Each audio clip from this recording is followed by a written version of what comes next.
Michael Berkey, who runs Michigan Dog Training in Plymouth, doesn't like the term dog whisperer. He is a professional dog trainer and dog behaviorist. A behaviorist is someone that focuses on the behavior of the dog more so than just sit down, come, stay.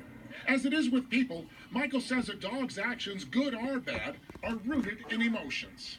Just because the dog is barking or looking fearful of things like that, we don't always want to just shut it down because it's a symptom of what the real problem is, which usually is fear-based. Common myths that get in the way of dog training. First, don't give your dog too much credit for his generous nature, mistakenly thinking that he lives to please you. Say if I have my dog by me and you walked up and say the dog growled, lots of times people think, well, the dog is guarding me. No, the dog is guarding himself. They do what works for them. That doesn't make your dog selfish, but understanding that instinct makes it easier to train. They have a big desire to please themselves, right? To enhance their own satisfaction in life.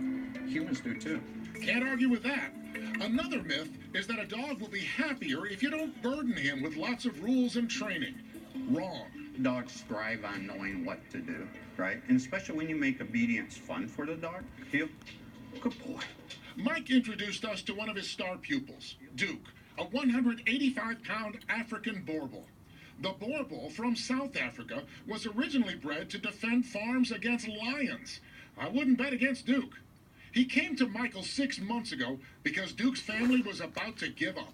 We saw it with neighbors and other dogs at first, and we were working with some trainers, and then he got aggressive towards our son. I'm like, okay, this is not working out at all. We were at nearly the end of our rope with Duke.